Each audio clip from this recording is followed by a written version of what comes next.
I was born in Concord, Massachusetts, a place that even in the early 19th century seemed to pulse with a quiet, almost reverent energy, a kind of invisible current that ran through the streets, the farms, the meeting houses, and the woods beyond. My father, John, was a modest pencil maker, a man of steady hands and a mind that measured the world in precise, practical terms. My mother, Cynthia, however, brought a different sort of light into our home. She was a devout, pious woman, a reader of sermons and hymns, but also a lover of poetry, a woman who would often sit by the fire and read the verses of the Psalms and of the new American poets who were beginning to find their voice. When I think back to my earliest memories, I can almost hear her voice reciting the lines of a hymn, the cadence of her words weaving together the sacred and the everyday. The loss of my mother when I was just 10 years old was, in many ways, the first fissure that split the world I knew into two distinct realms. The house grew quieter, the evenings longer, and the absence of her steady presence left a hollow that I would later try to fill with the sounds of nature and the company of ideas. In the weeks after her death, my father, ever the pragmatist, pressed me into the apprenticeship of his trade. I spent long afternoons in the dim light of the workshop, shaping graphite and wood into the slender implements that would become the pens of scholars, the tools of teachers, the instruments of the written word. It was in that dim, smoky space that I learned the value of patience, of the slow, deliberate act of shaping something from raw material, a lesson that would echo throughout my later writings on the deliberate life. Yet even as I was learning the trade of a pencil maker, another education was taking place beyond the walls of our home. Concord was not simply a farming village. It was the beating heart of a burgeoning intellectual movement that would later be called Transcendentalism. My father's friend Ralph Waldo Emerson held regular gatherings in his parlor, salons some might call them, where a small circle of thinkers, poets, and ministers would gather to discuss philosophy, literature, and the nature of the divine.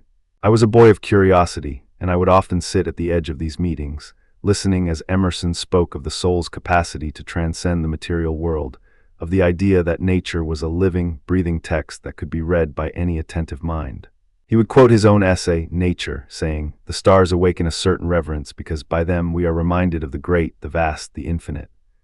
Those words lodged themselves deep within me, a seed that would later blossom into the conviction that the natural world was not merely a backdrop for human activity, but a living teacher, a source of moral and spiritual insight. The intellectual atmosphere of Concord was also enriched by the presence of the Native American peoples who had lived on these lands for generations before the first European settlers arrived. My father, though a craftsman, had a respect for the stories of the Algonquin and the Pequot, and he would sometimes bring home tales told by the local sachems. One evening, after a particularly long day in the workshop, he recounted a story of a great river that flowed through the valley, a river that the indigenous peoples believed carried the spirits of their ancestors. He spoke of the concept of Minopai, the idea that the land itself was a living entity, a mother that nurtured its children. This notion of an animate, sacred landscape resonated with the Transcendentalist belief that the divine could be found in the natural world, and it planted in my mind a reverence for the land that would later become a cornerstone of my own philosophy. It was during these formative years that I first encountered the ice skating incident on Walden Pond, a moment that to many might seem trivial, but which revealed a deeper truth about the relationship between the self and the environment. I was 17 and the pond was frozen solid, a glassy expanse that reflected the winter sky. I slipped onto a pair of skates, feeling the thin blade cut into the ice, the wind biting my cheeks, the world narrowing to the sound of my own breath and the faint creak of the ice beneath me. As I glided, I felt an acute awareness of my own body, a sensation of being both separate from and intimately part of the pond. In that fleeting motion, I sensed the delicate balance between human will and the immutable laws of nature. I later wrote, "I went to the woods because I wished to live deliberately, to front only the essential facts of life," and that winter glide was a small, crystalline illustration of what it meant to confront the essential facts of life head-on, without the cushion of society's comforts. The following year, I found myself drawn into another sphere of Concord's public life, the anti-slavery meetings that convened in the town hall and in private homes. The cause of abolition was not a distant, abstract principle for me. It was a pressing, moral imperative that demanded action. I remember sitting in a crowded room, the air thick with the scent of wood smoke and the fervor of impassioned voices, as speakers recited the horrors of the slave trade, as abolitionists read the petitions of enslaved people yearning for freedom. The meetings were a crucible of moral urgency, and I felt a profound sense of responsibility to speak out, to lend my voice to the chorus demanding an end to this great injustice. It was here that I first began to understand the interconnectedness of personal conscience and public action, a theme that would later surface in my essays on civil disobedience. I recall Emerson's words from that period: "The only way to have a friend is to be one," and I saw in the anti-slavery movement a community of friends bound not by geography, but by a shared commitment to moral truth. In 1837, a fire broke out in the small schoolhouse where I had been receiving my formal education. The flames licked the wooden beams, devouring my textbooks, my notebooks, the very pages that held the knowledge I had painstakingly accumulated. I stood outside, watching the smoke rise, feeling a strange mixture of loss and liberation. The destruction of those books could have been a devastating setback, yet it also forced me to turn inward, to seek knowledge not from printed pages but from the world itself. I began to spend more time walking the fields, the woods, the rivers that crisscrossed the landscape of Concord. The loss of the physical symbols of learning made me realize that true education could not be confined to the printed word alone. It could be found in the rustle of leaves, the cadence of a flowing stream, the pattern of clouds drifting across the sky. In this way, the fire became a catalyst, pushing me toward a mode of learning that was experiential, that valued direct observation over abstract instruction. 4 years later, in 1845, I embarked on a journey that would forever alter the trajectory of my inner life. I traveled northward into the White Mountains, a rugged expanse of granite peaks, deep valleys, and ever-changing weather. The ascent was arduous, the air thin, the wind fierce, but the vistas that unfolded before me were nothing short of sublime. I stood on a high ridge, looking out over a sea of pine and stone, and felt a sense of awe that seemed to dissolve the boundaries between self and world. The mountains spoke to me in a language older than any human tongue, a language of stone and wind, of ancient glaciers that had carved the landscape. In those moments, I sensed the same spirit that had animated the Algonquin stories of the living land, the same reverence that Emerson expressed in nature, and the same yearning for the infinite that German romantics such as Friedrich Schiller and Novalis had captured in their poetry. I returned to Concord with a heart full of the wilderness, a mind that had been reshaped by the grandeur of the mountains, and a conviction that the wild was not a place to be tamed, but a teacher to be listened to. The influence of German Romanticism cannot be overstated in this context. The writings of Johann Gottfried Herder, with his emphasis on the Volksgeist, the spirit of the people expressed through nature and culture, found their way across the Atlantic, filtered through the translations that Emerson and his circle avidly consumed. The Romantics celebrated the sublime, the idea that nature could evoke both terror and beauty, that it could lift the soul beyond the mundane. When I read Schiller's On the Aesthetic Education of Man, I felt a resonance with my own longing to fuse the aesthetic experience of the natural world with a moral imperative to act justly. The Romantics' belief that the individual could achieve a higher state of consciousness through communion with nature dovetailed with the Transcendentalist conviction that the divine was immanent in the world around us. This confluence of ideas, American Transcendentalism, Native American reverence for the land, and German Romanticism, created a fertile intellectual soil in which my own thoughts could take root. Yet, as I reflect on these formative experiences, I must also confront the critiques that have been leveled against my ideas. Some scholars argue that my philosophy is merely a product of elite New England privilege, that my meditations on simplicity and self-reliance are a romanticized escape from the harsh realities faced by the majority of Americans, farmers, laborers, and enslaved peoples, who could not afford the luxury of retreating to a pond or a mountain. They point to my background, a family with a modest income, a network of influential friends, access to books and intellectual circles that were closed to many. In response, I would remind them of the very moments that shaped my consciousness. The fire that destroyed my school books, the loss of my mother, the grueling labor in my father's workshop, the bitter cold of the Walden Pond ice, the visceral experience of standing on a mountain ridge where the wind cut through my coat. These were not experiences of idle leisure. They were encounters with hardship, with loss, with the stark realities of nature's indifference. Moreover, my participation in anti-slavery meetings was not a detached intellectual exercise. It was an active engagement with a cause that demanded sacrifice and risk. My writings on civil disobedience were born out of a deep moral conviction, not out of a desire to indulge in genteel contemplation. Another critique suggests that my early experiences are too idiosyncratic to be universally relevant, that the particularities of my childhood in Concord, my exposure to a specific circle of thinkers, my personal tragedies, cannot serve as a foundation for a philosophy that claims universal applicability.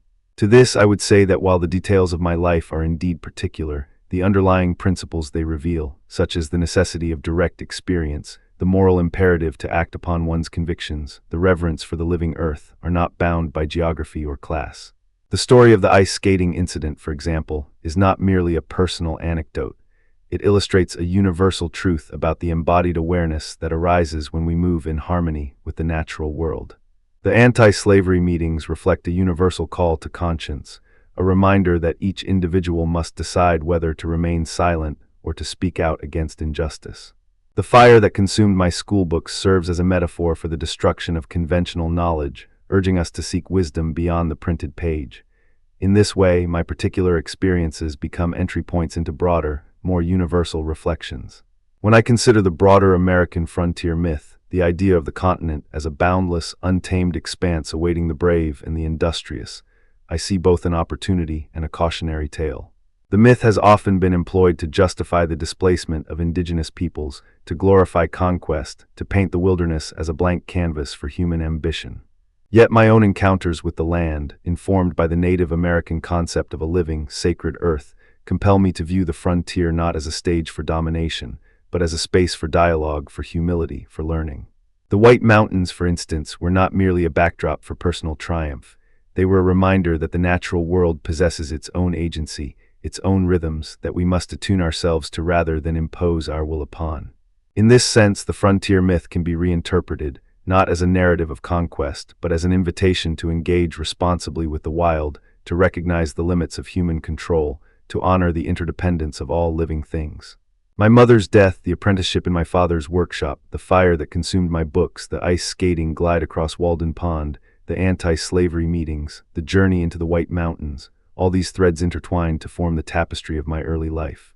They are the threads that bind together the Transcendentalist emphasis on the individual's inner light, the Native American reverence for a living landscape, the German romantic celebration of the sublime, and the American myth of the frontier. Each experience, each anecdote, each quote from the thinkers who surrounded me contributed to the shaping of a worldview that would later be articulated in my essays, in my journals, in the pages that would become Walden and Civil Disobedience. I recall Emerson's words from his lecture on Self-reliance, where he urged, "Trust thyself. Every heart vibrates to that iron string." Those words echoed in my mind as I walked the fields after the fire, as I stood on the icy surface of the pond, as I listened to the impassioned speeches in the anti-slavery hall. I also remember the words of the Algonquin sage I once heard, "The earth is our mother, to harm her is to harm ourselves." That simple, ancient truth became a guiding principle, a reminder that the natural world is not a resource to be exploited, but a relationship to be nurtured. And I cannot forget the German poet Novalis, who wrote, "The world is a living, breathing being, and we are its thoughts." In those lines, I found a poetic articulation of the very sentiment that had been whispered to me by the wind in the White Mountains. These influences did not merely sit on a shelf, they were lived, felt, and tested in the crucible of daily life. The ice skating incident taught me about the immediacy of physical experience, the way the body can become an instrument for perceiving truth. The anti-slavery meetings taught me that moral conviction must be paired with public action, that the private contemplation of nature must be balanced by a willingness to confront societal wrongs. The fire that destroyed my school books reminded me that knowledge is not static, that the loss of one form of learning can open the door to another, more visceral form of understanding. The trek into the White Mountains showed me that the grandeur of the natural world can inspire humility, that standing before a mountain can dissolve the ego and reveal a deeper sense of belonging. In reflecting on these moments, I am reminded of a passage I wrote many years later, describing my time at Walden Pond. I went to the woods because I wished to live deliberately, to front only the essential facts of life, and see if I could not learn what it had to teach, and not, when I came to die, discover that I had not lived. The essential facts of life, for me, were first encountered in the quiet of the pond, in the rustle of the trees, in the heated debates over slavery, in the heat of the fire, and in the cold wind atop a mountain. They were not abstract principles taught in a classroom. They were lived experiences, each one a lesson etched into the fabric of my being. When I consider the critiques that label my philosophy as an elite pastime, I return to the concrete details of my upbringing. My father's workshop was not a genteel studio. It was a place of hard labor, of soot and sweat, where the demands of making a living were ever present. The fire that consumed my books was a loss that could have left a boy without any education, yet it forced me to seek knowledge elsewhere, in the world itself. The anti-slavery meetings were not polite salons. They were heated, often dangerous gatherings where participants risked social ostracism and legal repercussions. The ice skating incident was not a leisurely sport for the privileged. It was a daring act on a thin sheet of ice, a gamble with the forces of nature. And the White Mountains, while majestic, were also treacherous, demanding respect and preparation. These are not the hallmarks of an insulated elite. They are the markers of a life lived in close contact with both the hardships and the beauties of the world. The counterargument that my early experiences are too idiosyncratic to offer universal insight can be met by looking at the universal themes that emerge from those experiences. The desire to understand one's place in the cosmos, the need to confront injustice, the search for a deeper connection with the environment, these are not exclusive to any class or region. When I stood on the ice, I felt the thin line between control and surrender, a feeling that any human being, whether a farmer in the Midwest or a merchant in New York, can recognize when faced with the forces of nature. When I listened to the impassioned cries for abolition, I heard a universal call to conscience that resonates across cultures and epochs. When I felt the wind at the summit of a mountain, I sensed a humility that any traveler, regardless of background, can experience when confronted with the vastness of the world. The cross references to Emerson's Nature, to German Romanticism, and to the broader American frontier myth are not mere academic exercises. They are the connective tissue that binds my personal narrative to larger intellectual currents. Emerson's essay, with its insistence that the universe is an infinite sphere whose center is everywhere, and whose circumference is nowhere, provided a philosophical framework that validated my own observations of the natural world as a source of spiritual insight. German Romanticism, with its emphasis on the sublime and the ineffable, offered language to articulate the awe I felt on the White Mountain Ridge. The frontier myth, with its promise of boundless possibility, reminded me that the American landscape was not only a place of conquest but also a canvas for contemplation, a space where one could test the limits of self-reliance and moral courage. In the quiet moments of my youth, when the sun filtered through the canopy of the woods and the brook sang its endless song, I began to understand that the world is a conversation, a dialogue between the human heart and the living earth. My mother's hymns, my father's steady hands, Emerson's lectures, the Algonquin stories, the fire, the ice, the meetings, the mountains, all of these contributed verses to that conversation. Each experience, each anecdote, each quote, each counterpoint, is a thread that weaves together a philosophy that is at once deeply personal and profoundly universal. As I look back now, I see that the formative landscape of my early life was not a static backdrop, but an active participant in shaping the ideas that would later define my work. The pond's frozen surface taught me about the fragile balance between human intention and natural law. The anti-slavery gatherings taught me that moral clarity demands public action. The fire that consumed my books reminded me that the loss of one form of knowledge can give rise to a deeper, more embodied understanding. The trek into the White Mountains opened my eyes to the grandeur of the natural world, to the humility required when one stands before something far greater than oneself.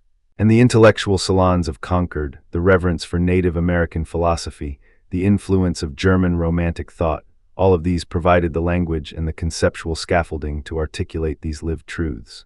In the end, the story of my early life is not merely a biography.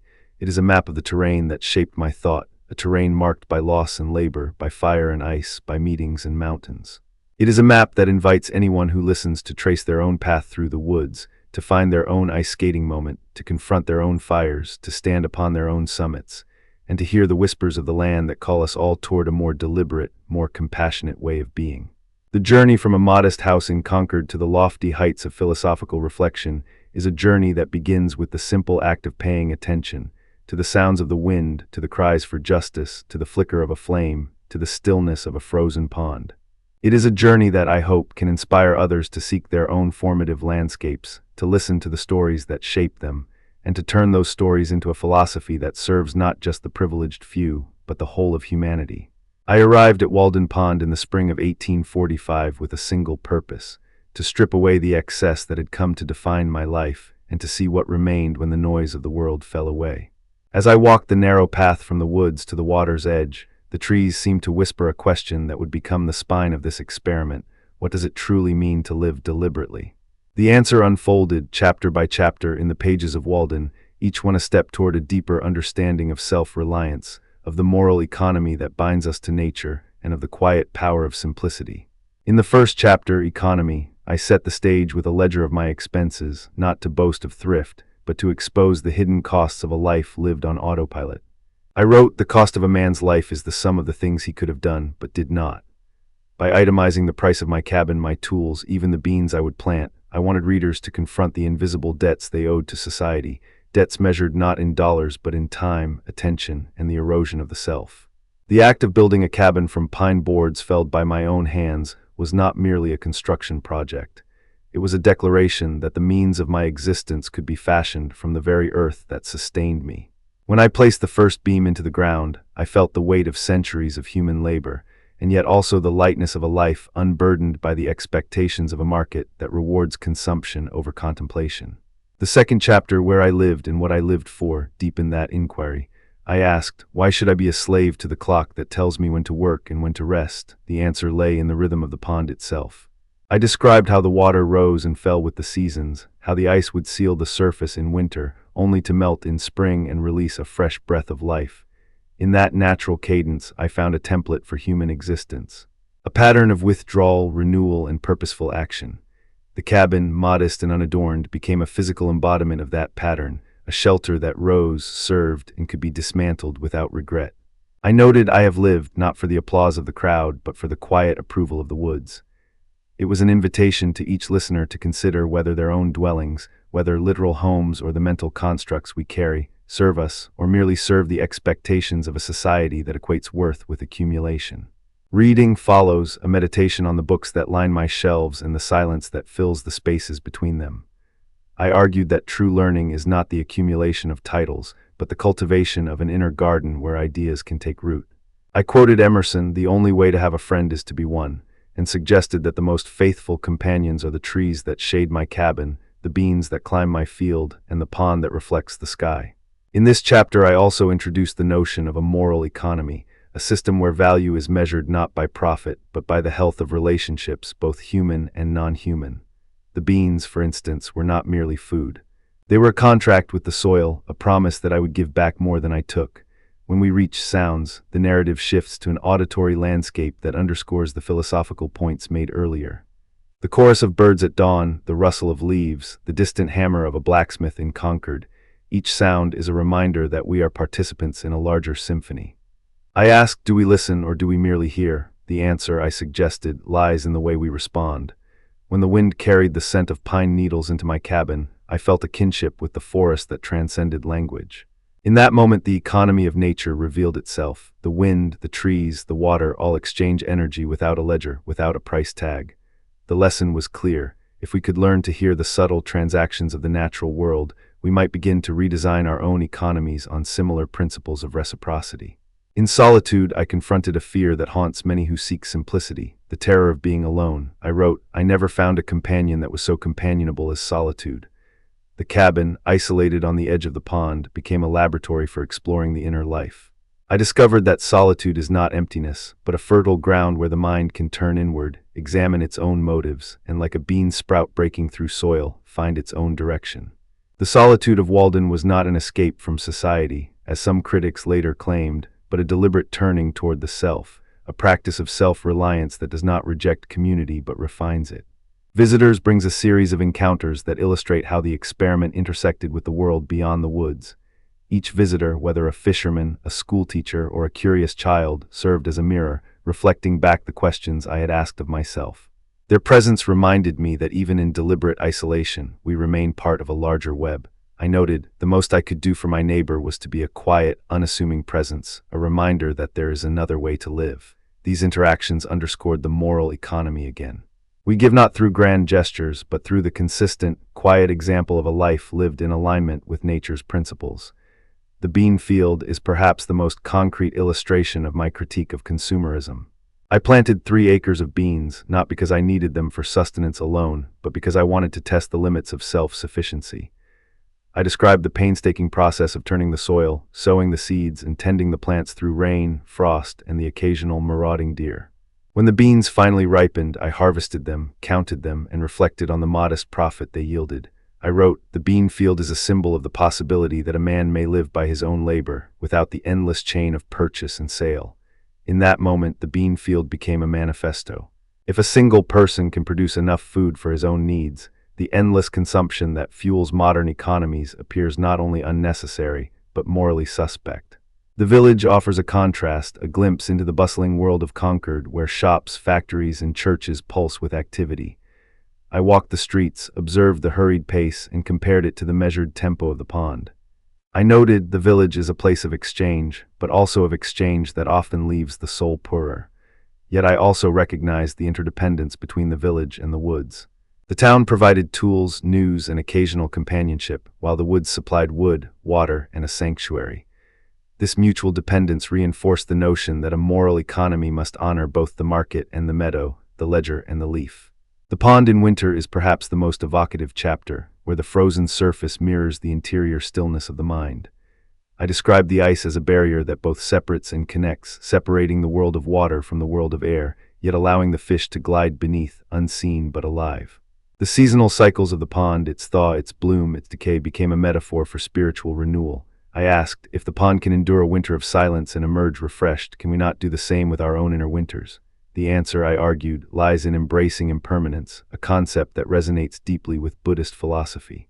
The Buddha taught that all conditioned things are impermanent, and the pond's yearly transformation illustrates that truth in the most literal sense.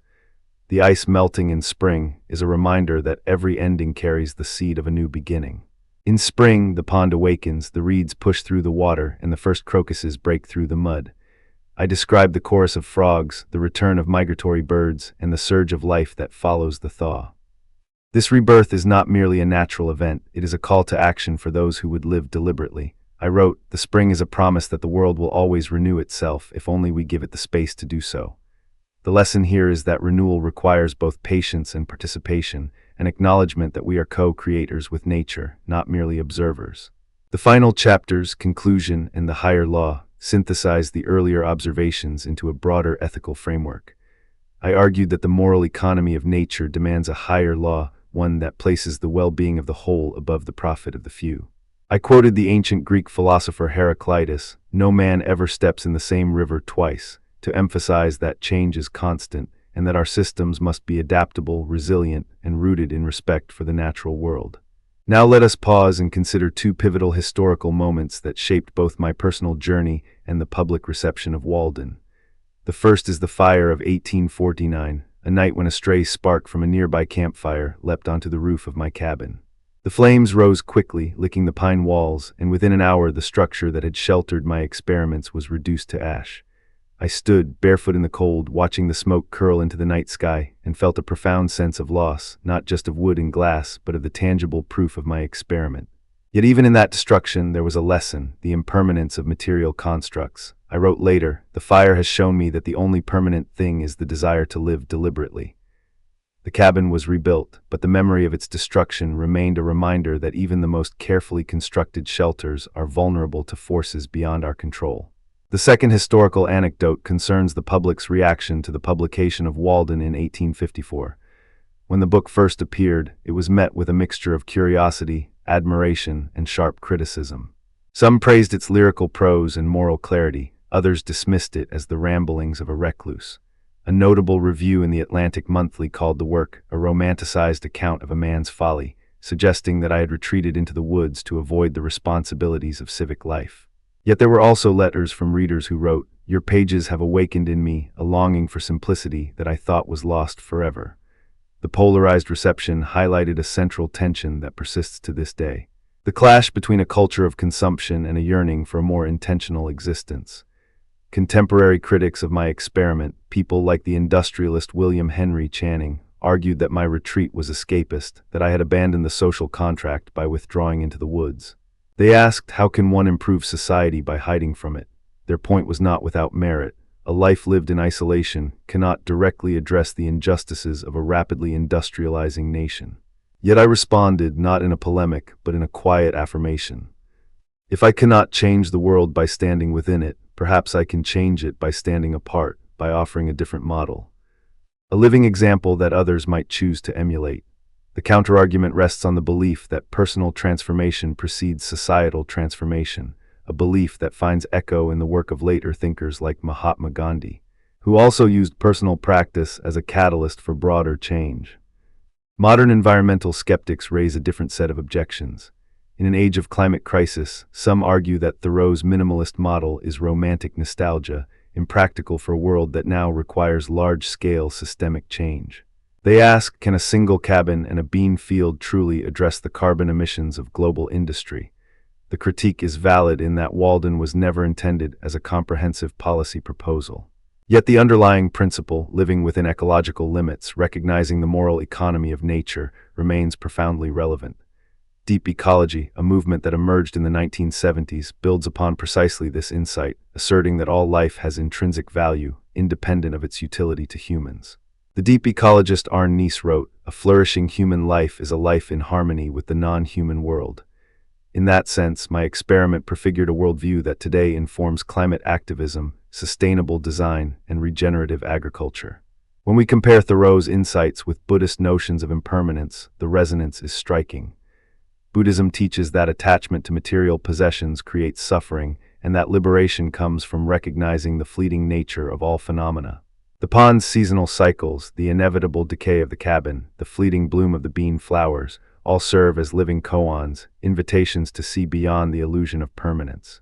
The Buddhist monk Thich Nhat Hanh often speaks of interbeing, the idea that nothing exists in isolation, a concept that mirrors my observation that the health of the pond is inseparable from the health of the forest, the soil, and the sky. Both traditions invite us to practice mindfulness, a deliberate attention to each moment, each breath, each seed planted in the earth. Let us return to the concrete example of the bean field and examine it in greater detail.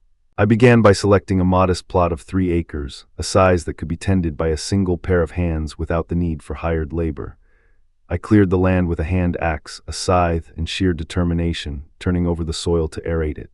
I chose beans because they are nitrogen-fixing legumes, capable of enriching the soil while providing nourishment. The planting season arrived, and I sowed the seeds in rows, each seed a promise of future sustenance. Over the weeks, I watched the seedlings push through the earth, their green shoots a testament to resilience. I tended them with a careful eye, pulling weeds that threatened to choke them, protecting them from deer with simple fences made of saplings. When the beans matured, I harvested them by hand, counting the pods, feeling the weight of each bundle. The total yield, though modest, was enough to feed me for a winter, and the surplus I traded with neighbors for a few tools. In that exchange, I saw a microeconomy based on reciprocity rather than profit, a moral economy that honored both the giver and the receiver. The bean field also served as a critique of the burgeoning consumer culture of mid-19th century America. Factories in Lowell and other industrial centers churned out textiles, shoes, and other goods at unprecedented rates, encouraging a mindset that equated happiness with acquisition. By contrast, my beans required patience, labor, and a willingness to accept the rhythms of nature. When I wrote, "I am not a man who can be satisfied with the acquisition of 1,000 luxuries," I was confronting the prevailing belief that progress meant more, not less. The bean field demonstrated that a life of modest means could still be abundant in meaning, that the satisfaction derived from nurturing a plant to fruition surpasses the fleeting pleasure of buying a new coat. Now consider the second detailed example, the seasonal cycles of Walden Pond as a metaphor for spiritual renewal. In the winter, the pond freezes over, a solid sheet of ice that seems to imprison the water beneath. Yet beneath that surface, life continues. Fish glide in the cold, algae persists in a dormant state, and the very water remains in a state of potential. When the sun grows stronger, the ice cracks, thins, and eventually gives way. The meltwater rushes, feeding the surrounding streams, and the pond awakens with a chorus of frogs, insects, and the first green shoots of aquatic plants. I observed, the pond is a mirror of the soul. Its surface may be still, but beneath lies a current of change. This observation aligns with the Buddhist concept of anicca, the impermanent nature of all phenomena. Just as the pond does not cling to its frozen state, we too must learn to let go of rigid identities, to allow the self to melt and reform with each season of experience. The pond also taught me about the moral economy of water. In the summer, the pond's surface reflects the sky, inviting birds to drink, insects to hover, and humans to contemplate. I noted that the water, while abundant, is not infinite. Overuse, pollution, and diversion could degrade it, just as overconsumption in human societies can degrade the planet. By observing the pond's natural regulation, evaporation, precipitation, inflow, and outflow, I recognized a model for sustainable management, a system that balances input and output, that respects the carrying capacity of the environment.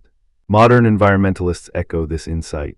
The concept of circular economy, which seeks to minimize waste and keep resources in use, can be traced back to the simple observation that the pond recycles its own water without excess. Historical anecdote: the fire of 1849 also serves as a vivid illustration of the moral economy of loss. After the cabin burned, the local townspeople, some of whom had mocked my experiment, came to offer assistance. One neighbor brought a bundle of firewood, another offered to share a meal. In that moment, the social contract I had feared abandoning reasserted itself, not through grand speeches, but through simple acts of neighborly care. The fire reminded me that even in the pursuit of self-reliance, we remain embedded in a network of relationships. The moral economy, therefore, is not a solitary ledger, but a communal web where generosity flows both ways. When Walden was published in 1854, the public reaction was a mixture of fascination and skepticism. The New York Tribune praised the work as a fresh breath of air in a world choked by industry, while the Boston Evening Transcript dismissed it as a romantic indulgence of a solitary man.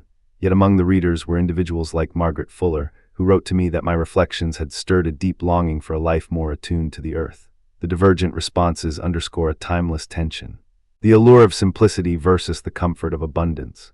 This tension persists today, as we see a surge of minimalist movements, tiny house enthusiasts, and urban foragers, all echoing the same desire to return to a more intentional way of living. Contemporary critics, particularly those aligned with the burgeoning capitalist ethos of the late 19th century, argued that my experiment was a form of escapism. They claimed that I had abandoned my civic duties, that I could not claim moral authority while living apart from the struggles of the working class. Their point raises an essential question. Can one be a moral exemplar while physically removed from the social arena? My answer is nuanced. While I was physically distant, my writings aimed to influence the minds of those within the city, to plant seeds of thought that might grow into collective action. In that sense, the cabin became a lighthouse, its beam reaching across the water to the bustling streets of Concord. The critique of escapism, therefore, invites us to consider the balance between personal practice and public engagement, a balance that modern environmental activists continue to negotiate. Modern environmental skeptics, particularly those who emphasize technological solutions over lifestyle changes, question the feasibility of my minimalist model. They argue that a single individual's reduction in consumption does little to curb global emissions. They point to the scale of industrial agriculture, transportation, and energy production, suggesting that personal simplicity is a drop in an ocean of waste. While their data on scale is accurate, the counterpoint lies in the power of cultural shift. When a person lives deliberately, they become a catalyst, inspiring others, influencing markets, and reshaping norms. The rise of organic farming, renewable energy subsidies, and even corporate green branding can be traced back, in part, to the ripple effect of early pioneers like myself. Moreover, the deep ecological perspective asserts that the moral imperative is not merely to reduce emissions, but to recognize the intrinsic value of all beings, a shift that cannot be achieved solely through technology, but requires a change of consciousness. In linking Thoreau's ideas to modern ecological thought, we see clear parallels with deep ecology's core tenets: biocentric equality, ecological interdependence, and the rejection of anthropocentric domination. Deep ecologists such as Bill Duvall and George Sessions wrote, "The health of the human psyche is inseparable from the health of the natural world." This echoes my observation that the pond is a mirror of the soul. Both perspectives argue that personal well-being is contingent upon ecological health, and that ethical action must extend beyond human interests. The modern movement of rewilding, which seeks to restore ecosystems to their natural states, also reflects the desire to let nature follow its own cycles, much as I observed the pond's seasonal rhythms without interference. When we turn to Buddhist philosophy, the notion of impermanence, anicca, deepens our understanding of the moral economy.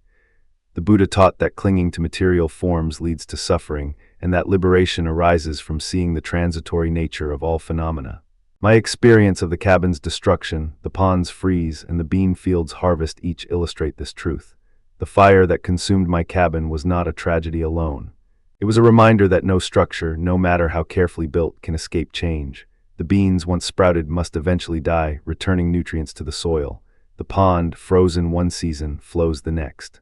By internalizing impermanence, we can cultivate a humility that respects the limits of our control, a humility that underlies both deep ecology and Buddhist ethics. Cross-referencing with other thinkers enriches this tapestry. Rousseau, in his discourse on the arts and sciences, argued that civilization corrupts natural virtue, a claim I share in part, yet I also recognize that society can nurture virtue when aligned with nature. Emerson's Transcendentalism, with its emphasis on the oversoul, provides the philosophical backdrop for my belief that individual intuition can guide moral action. Henry David Thoreau, the name I bear, was a disciple of Emerson, yet I diverged by grounding my transcendence in concrete labor, building, planting, observing. Later, John Muir's advocacy for wilderness preservation can be seen as an extension of my reverence for the pond, while Aldo Leopold's land ethic echoes my call for a moral economy that includes the soil, the water, and the sky as members of the community.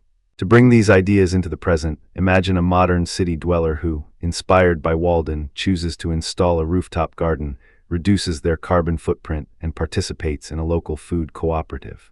Their actions may seem modest, but they echo the Beanfield's principle. A small, intentional practice can generate a ripple of change. Or consider a community that protects a local wetland, recognizing its role in flood mitigation, water purification, and biodiversity, an embodiment of the moral economy of water that I observed in the pond's natural regulation. These examples illustrate that Thoreau's insights are not confined to a solitary cabin on a New England pond. They are scalable, adaptable, and relevant to the complex challenges of the 21st century. In closing, the practice of simple living and ecological insight that I explored in Walden is a living dialogue between self-reliance and interdependence, between the desire to step back and the responsibility to step forward. The chapters of the book map a journey, from the concrete calculations of economy through the reflective silence of solitude to the vivid seasonal tableau of the pond in winter. The bean field and the pond serve as twin lenses, one grounded in labor, the other in observation, through which we can examine the moral economy of nature. The fire that destroyed my cabin and the varied reactions to my published work remind us that any experiment in living deliberately will encounter resistance, loss, and misunderstanding. Yet the counterarguments, whether from 19th century critics labeling my work as escapist or from modern skeptics questioning its scalability, do not diminish the core truth. That a life aligned with natural rhythms, that honors impermanence, and that practices a moral economy offers a path toward personal fulfillment and ecological stewardship. As you listen to these words, perhaps you feel the pull of the pond's surface, the rustle of the beans in the wind, the quiet hum of a cabin in the woods. Let those images settle in your mind and ask yourself, what would it mean for you to live deliberately? What small step, planting a seed, reducing a purchase, observing a sunrise, might become your own cabin, your own bean field, your own pond? In the silence that follows, you may hear the answer, as clear as the water reflecting the sky, as steady as the beans pushing through the earth, as enduring as the cycles that have guided generations before us. The invitation remains open, waiting for each of us to walk the path, to build, to observe, to learn, and to live in harmony with the world that sustains us. When we think of the power of a single conscience standing against the tide of a nation's laws, the image that often comes to mind is that of a lone figure, perhaps a farmer on a hill, a monk in a garb of simplicity, or a student with a notebook full of ideas. Yet the philosophical foundation for that image was laid in a modest wooden cabin beside a pond in Concord, Massachusetts, where a man named Henry David Thoreau set down his pen in 1849 and wrote an essay that would echo across continents and centuries. The piece, originally titled Resistance to Civil Government and later known as Civil Disobedience, is not merely a call to break laws. It is a meditation on the relationship between the individual, the state, and the moral order that underlies both. Thoreau's argument begins with a simple, almost paradoxical premise, that the highest duty of a citizen is not to obey the government, but to obey one's own conscience. He writes, it is not desirable to cultivate a respect for the law so much as for the right. In this single sentence, he invites us to distinguish between the external authority of statutes and the internal authority of moral truth. To understand why this distinction matters, we must first explore the intellectual climate of the early 19th century, a period when the Enlightenment's rationalism was being tested by the brutal realities of slavery, territorial expansion, and the growing pains of a young republic. The roots of Thoreau's thought can be traced to the natural rights tradition articulated by John Locke. Locke argued that individuals possess inalienable rights to life, liberty, and property, and that governments exist only by the consent of the governed to protect those rights. If a government fails in that protective function, it loses its legitimacy. Thoreau takes this premise a step further. He does not merely claim that a tyrannical government can be overthrown. He insists that the moral individual must withdraw cooperation even from a government that is merely unjust, not necessarily tyrannical. In his own words, the only obligation which I have a right to assume is to do at any time what I think right. Here, the emphasis is on personal judgment, not on the collective judgment of a legislature or a majority. Rousseau's notion of the general will also looms in the background of Thoreau's essay. Rousseau suggested that the legitimacy of laws arises when they express the common good of the community. Yet Thoreau observes that the general will can be corrupted when the majority supports policies that violate fundamental moral principles. In this sense, Thoreau's critique is not a wholesale rejection of democracy, but a warning that democratic majorities are not infallible moral arbiters. The American experiment, he believed, was vulnerable precisely because it placed so much faith in the will of the people without a firm anchor in higher ethical law. The immediate catalyst for Thoreau's writing was the Mexican-American War, a conflict that many contemporaries saw as an unjust expansion of American territory at the expense of Mexico and, indirectly, as a means to extend the institution of slavery into new lands. Thoreau's own act of resistance was starkly personal. He refused to pay the poll tax, a modest levy that funded local government and, by extension, the war effort. This refusal was not an abstract protest. It was a concrete, non-violent act of non-compliance that carried real legal consequences. In the autumn of 1846, the sheriff of Concord arrived at Thoreau's door, demanding payment. Thoreau answered, "I cannot pay, for I do not consent to the war." The sheriff, bound by law, seized Thoreau's property and placed a lien on his land.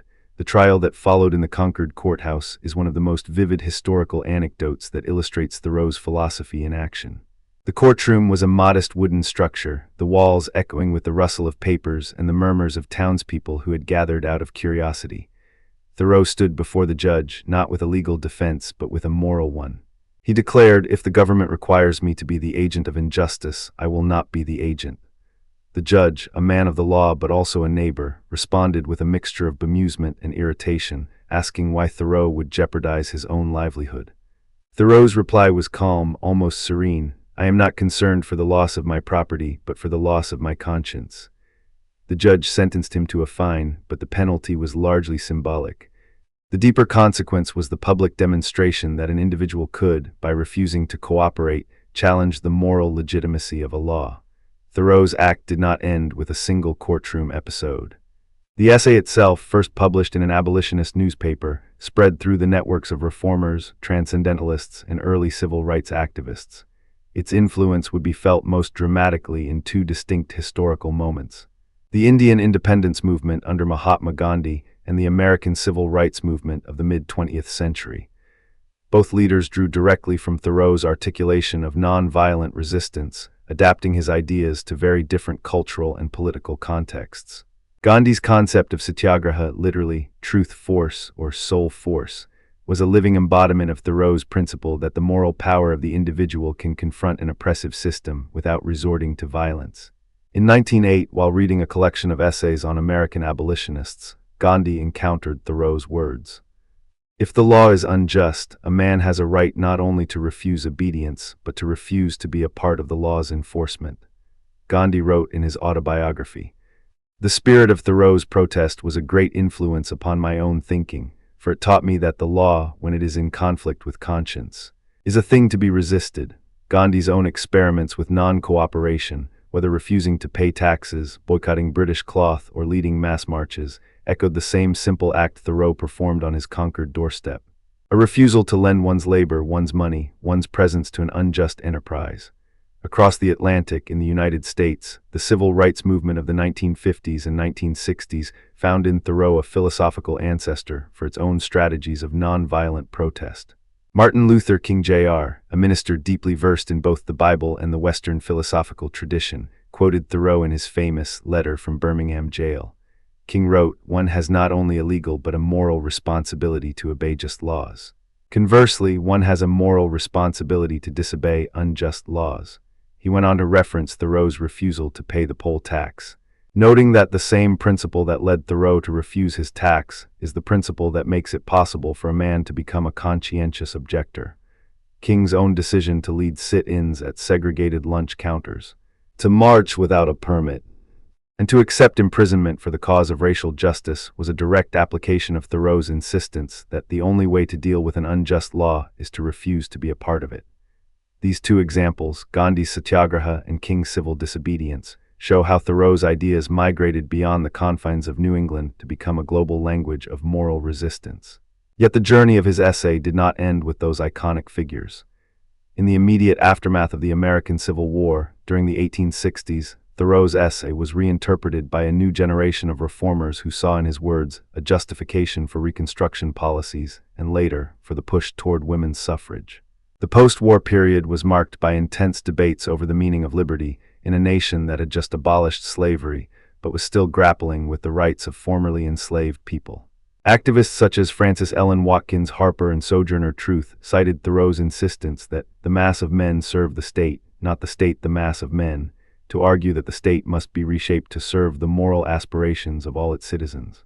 In newspapers and pamphlets of the era, Thoreau's essay was quoted to support both radical calls for land reform and more moderate appeals for the protection of civil rights. This multiplicity of interpretations underscores the essay's capacity to speak to different struggles, each time reframing the relationship between law, morality, and individual action. To grasp the full weight of Thoreau's argument, it helps to consider a few analogies that illuminate the mechanics of conscience-driven resistance. Imagine a river that flows steadily toward the sea, carving its path through valleys and plains. The river represents the state, its laws, its institutions. The banks constrain the river, guiding its direction, but the water itself retains a degree of fluidity.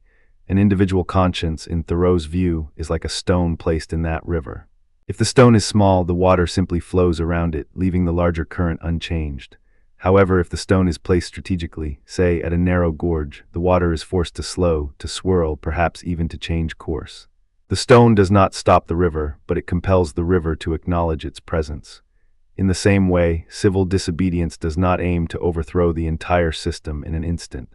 It seeks to make the state pause, to recognize the moral friction that a single act of non-compliance can create. A second analogy can be drawn from the world of music. Consider a choir singing in perfect harmony, each voice blending into a single resonant chord. The choir is the collective voice of the citizenry, the law, the democratic process. When one singer chooses to sing a different note, perhaps a dissonant tone, initially it may sound jarring, even unpleasant. Yet that dissonance can draw attention to a hidden flaw in the composition, prompting the conductor to adjust the arrangement. In Thoreau's philosophy, the dissenting voice is that dissonant note, a reminder that the harmony of law must be constantly retuned to align with the higher melody of justice. The discomfort it creates is not a sign of failure, but a catalyst for refinement. These analogies are not merely poetic devices, they also point toward the practical considerations that have been raised by critics of Thoreau's stance. One prominent critique comes from libertarian thinkers who argue that Thoreau's emphasis on individual conscience undermines the very mechanisms of democratic self-governance. They contend that if every citizen were to withdraw from the civic process whenever they disagreed with a law, the social contract would dissolve, leaving a fragmented polity unable to enact collective decisions. In this view, the democratic process, voting, deliberation, compromise, provides a legitimate avenue for addressing grievances, and civil disobedience, by bypassing those mechanisms, threatens the stability of the system. A second, more pragmatic critique, often voiced by political realists, warns that civil disobedience can spiral into chaos if left unchecked. They point to historical episodes where spontaneous acts of non-compliance escalated into riots, looting, or even civil war. The argument here is not that non-violent protest is inherently violent, but that the erosion of respect for law can create a slippery slope. If the state cannot enforce its statutes because a segment of the population refuses to comply, the authority of the law itself may be called into question, leading to a breakdown of order. This critique asks whether Thoreau's ideal of moral conscience can be reconciled with the practical need for societal stability. To address these concerns, we can turn to the modern theories of civil resistance articulated by Gene Sharp, a political scientist who cataloged 198 methods of nonviolent action. Sharp emphasizes that civil disobedience is most effective when it is strategic, organized, and rooted in a clear set of demands. He differentiates between nonviolent protest, the public demonstration of dissent, and nonviolent resistance, which involves a systematic withdrawal of cooperation from the mechanisms of power. Thoreau's act of refusing to pay a tax fits neatly into Sharpe's category of economic non-cooperation. Sharpe also notes that successful movements often combine non-violent resistance with a willingness to negotiate, thereby preserving the democratic process while still challenging unjust laws. In this way, Thoreau's individual act can be seen not as an abandonment of democracy, but as a complementary tactic that pressures the system to respond to moral concerns. The interplay between Thoreau's philosophy and the ideas of Locke, Rousseau, and Sharpe creates a rich tapestry of thought that continues to inform contemporary debates about protest, law, and conscience. Locke provides the foundation of natural rights, Rousseau offers the critique of majority rule, and Sharpe supplies the practical playbook for non-violent action. Thoreau weaves these threads together, insisting that the ultimate allegiance of a citizen is to the inner law, the moral compass that points toward justice, even when the external compass spins in another direction. Let us return for a moment to the concrete details of Thoreau's own experience to feel the texture of his protest. After the 1846 trial, Thoreau was sentenced to a $40 fine, a substantial sum for a modest farmer. Yet he chose to pay the fine, not as an admission of guilt, but as a symbolic gesture to demonstrate that the state could extract money without moral justification. He wrote in his journal, "I have paid the tax, and yet the conscience of my soul remains unblemished." This act of partial compliance underscores a subtle nuance in Thoreau's thought, that civil disobedience is not necessarily an all-or-nothing stance. One can comply with certain aspects of law while refusing to endorse the particular injustice at hand. This flexibility is part of why his essay has been adaptable to such a wide array of movements. In the decades following the Civil War, the reinterpretation of Thoreau's essay took on new dimensions. During Reconstruction, some Southern whites invoked Thoreau's emphasis on individual conscience to argue that the federal government had overstepped its bounds, demanding that the state's rights be restored. Conversely, Northern abolitionists used Thoreau's language to argue that the nation's conscience had been too slow to recognize the immorality of slavery, and that further civil disobedience, such as the refusal to enforce the black codes, was morally required. This dual appropriation demonstrates how Thoreau's ideas are a double-edged sword. They can be wielded both to defend and to challenge the status quo, depending on the moral framework of the user. The essay also resonated in the realm of environmental activism, a field that Thoreau himself prefigured through his deep reverence for nature. In the late 20th century, activists protesting the construction of dams on the Hetch Hetchy Valley in California invoked Thoreau's principle that the mass of men serve the state, not the state the mass of men. They argued that the government's decision to flood a natural sanctuary for the sake of urban water supply violated a higher ecological ethic. Though the dam was ultimately built, the protests sparked a broader conversation about the moral responsibilities of citizens toward the environment, a conversation that continues today in debates over climate change and fossil fuel extraction. In contemporary times, the digital age has introduced new arenas for civil disobedience.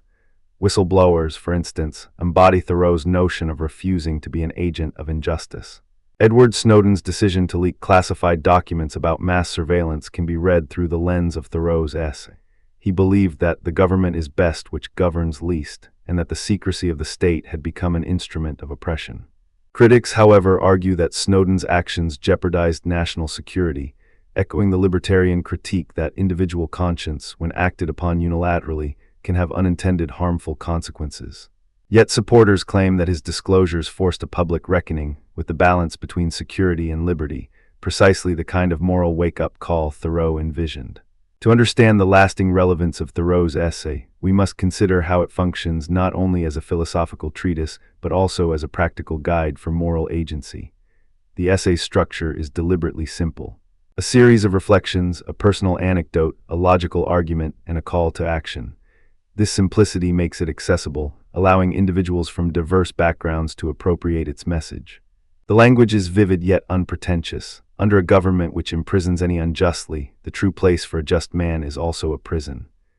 The stark imagery invites the listener to imagine the paradox of being morally upright within an immoral system, a paradox that continues to reverberate in modern political discourse.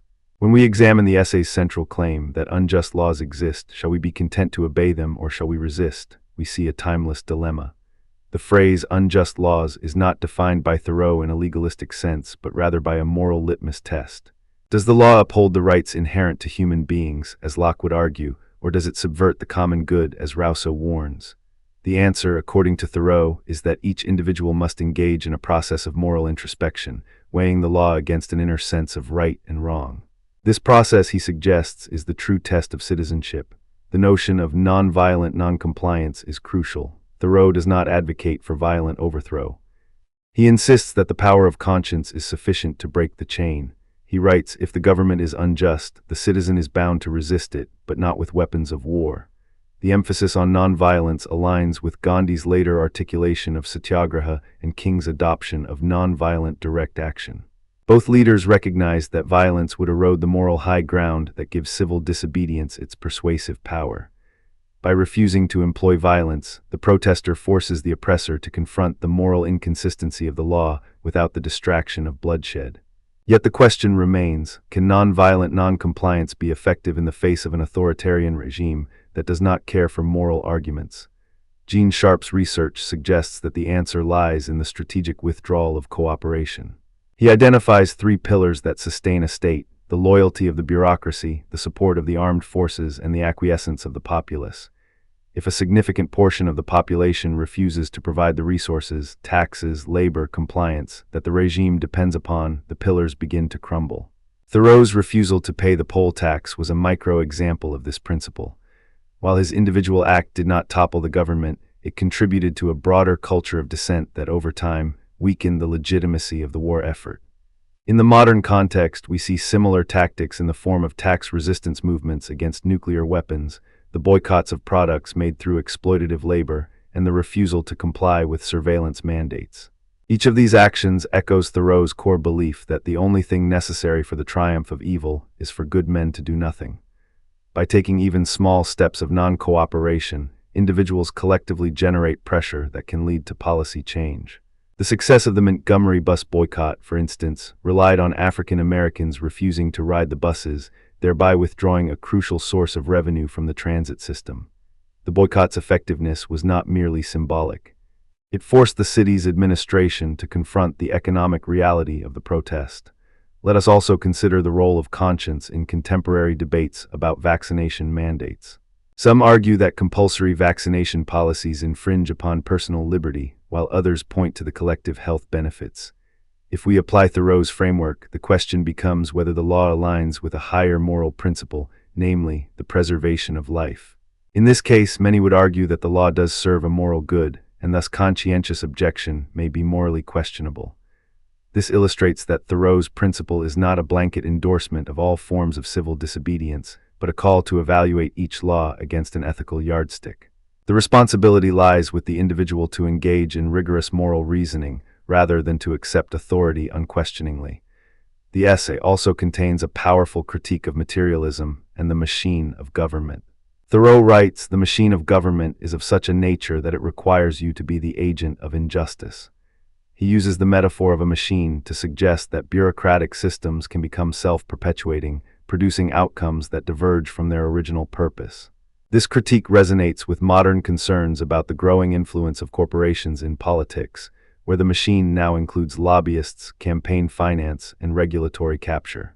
In this expanded sense, civil disobedience can be directed not only at overtly unjust laws, but also at the subtle ways in which policy is shaped by private interests. The Occupy Wall Street movement, for example, employed mass sit-ins to disrupt the flow of financial institutions, highlighting how nonviolent occupation can expose the hidden mechanisms of power. When we examine the language of Thoreau's essay, we notice his use of rhetorical questions as a device to engage the listener's conscience. He asks, is it not a higher duty to refuse to be a part of a system that forces you to betray your own moral principles? This question invites the audience to place themselves in the scenario, to feel the tension between civic duty and personal integrity. In a spoken script, these questions become pauses for reflection, moments where the listener can hear their own inner voice answering. The rhythm of Thoreau's prose, short, declarative sentences followed by longer, contemplative passages, mirrors the ebb and flow of a thoughtful argument, making it especially suitable for auditory delivery. To further illustrate the practical application of Thoreau's ideas, let us examine two contemporary case studies. The first involves the global movement for climate justice, exemplified by the actions of youth activist Greta Thunberg. In 2019, Thunberg and thousands of students staged a school strike, refusing to attend classes to demand governmental action on climate change. Their protest was a form of civil disobedience. They deliberately broke the social contract that obliges children to attend school in order to highlight a larger injustice, governmental inaction that threatens future generations. The movement's success in shaping public discourse, influencing policy debates at the United Nations, and inspiring similar strikes worldwide demonstrates how a simple act of noncompliance can amplify a moral message. Thoreau would likely have admired the clarity of conscience that drove these students, as well as their willingness to accept the personal inconvenience of missing school in service of a higher ethical cause. The second case study looks at the realm of digital privacy. In 2020, a group of software engineers at a major technology firm collectively refused to implement a new feature that would allow the company to share user data with law enforcement agencies without a warrant. They drafted an internal petition, citing the Fourth Amendment and the ethical duty to protect user privacy. When management threatened termination, the engineers staged a walkout, effectively halting the rollout. Their nonviolent noncompliance forced the company to reconsider its policy and sparked a broader industry conversation about corporate responsibility and user rights. This modern incarnation of Thoreau's refusal to pay a poll tax shows how the principle can be adapted to the digital age, where the tax may be data and the government may be a corporation wielding power over personal information. Throughout these examples, we see a common thread: the individual's decision to act according to conscience, even when it entails personal sacrifice, creates a ripple effect that can transform institutions. Thoreau's essay, though brief, provides a philosophical scaffolding for this process. It reminds us that the legitimacy of law rests not on its procedural correctness, but on its moral alignment with universal principles of justice. In reflecting on Thoreau's legacy, it is worth returning to the final lines of his essay, where he writes, "Under a government which imprisons any unjustly, the true place for a just man is also a prison." This stark declaration encapsulates the paradox of moral integrity within an unjust system. The just man may be forced into the same institution he critiques, not because he has become complicit, but because his refusal to cooperate makes him a target. Yet even in prison, the conscience remains free.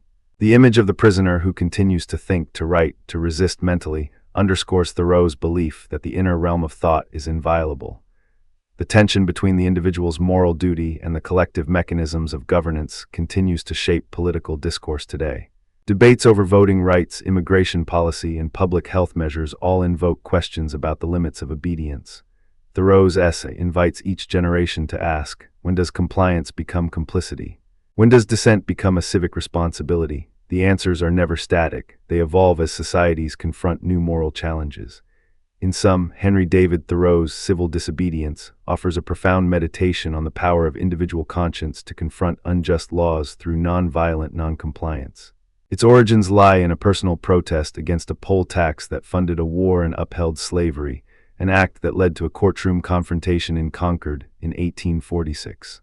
The essay's influence rippled outward, inspiring Mahatma Gandhi's Satyagraha and Martin Luther King Jr.'s civil rights campaigns, while also being reinterpreted in the post-Civil War era to support Reconstruction and suffrage movements.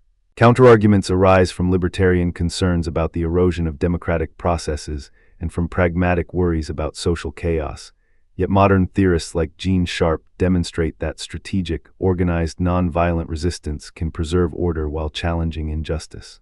Cross-references to Locke's natural rights, Rousseau's general will, and Sharp's catalog of resistance methods enrich the philosophical tapestry, showing how Thoreau's ideas intersect with broader traditions of political thought. The essay remains a living document, applicable to contemporary struggles, from climate activism to digital privacy, each instance echoing the river and choir analogies that illustrate how a single moral stone or a single dissonant note can reshape the flow of power. As we listen to Thoreau's calm, reflective voice echo across time, we are reminded that the true measure of a just society is not how many laws it passes, but how willing its citizens are to align their actions with the higher law of conscience. In the quiet moments of reflection, perhaps we can hear the gentle yet insistent call. If the law is unjust, a man has a right not only to refuse obedience, but to refuse to be a part of the law's enforcement. This call, spoken from a small cabin by a pond, continues to reverberate, inviting each of us to consider the weight of our own choices, the reach of our own conscience, and the enduring power of individual moral resistance. I have often found that when we sit beside a still pond, or when the wind rustles through the birches, the world seems to whisper a language that is both ancient and ever new. It is a language that Henry David Thoreau tried to hear, to translate, and to share with anyone willing to listen. In the quiet of Walden Pond, Thoreau did not merely record the temperature of the water or the species of a dragonfly. He listened to the water as a teacher, to the birds as philosophers, and to the night sky as a cathedral of the infinite. In this segment, we will walk together through the forest of his thought, examining how he wove together the threads of scientific observation, transcendental spirituality, and the aesthetic of the sublime, while also confronting the criticisms that have followed his work for more than a century. To begin, let us consider the intellectual climate that gave birth to Thoreau's metaphysical view of nature. The mid-19th century was a crucible of ideas. German idealism had crossed the Atlantic, bringing with it Kant's critical philosophy and his rigorous analysis of the faculties of mind. Kant, in his critique of judgment, distinguished the beautiful from the sublime, arguing that the beautiful is that which pleases universally without a concept, while the sublime is that which is absolutely great, beyond all calculation. He claimed that the mind, when confronted with the vastness of nature, experiences a pleasurable tension, a feeling of both awe and a reminder of our own rational capacity to rise above the overwhelming. This notion of the sublime resonated deeply with the Romantic poets, especially William Wordsworth, whose lines about the still, sad music of humanity echo a belief that nature is a living, moral force.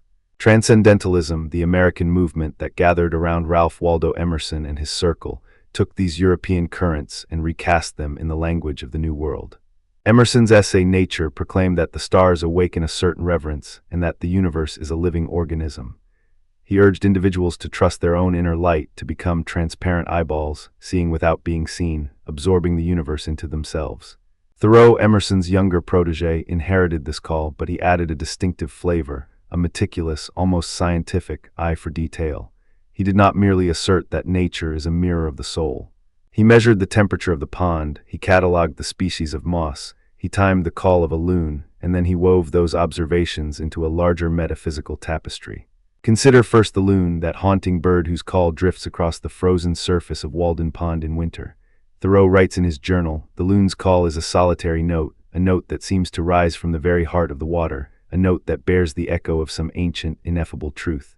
He does not stop at the description of the sound. He interprets it as a manifestation of a deeper, transcendental reality. The loon's call, for Thoreau, becomes a metaphor for the human soul's yearning to be heard beyond the clamor of society. He observes it is as if the water itself were speaking, and the bird merely the messenger. In this way, the bird is both a scientific object, an identifiable species with a particular vocalization pattern, and a spiritual teacher, reminding us that the natural world holds a language that can pierce the veil of ordinary perception. Now turn your eyes upward, to the night sky that Thoreau admired from his cabin on the shore of the pond. On a crisp autumn night he wrote, "I have never been able to think of any one object of nature that has so much influence over my thoughts as the night sky, that vast, glittering dome.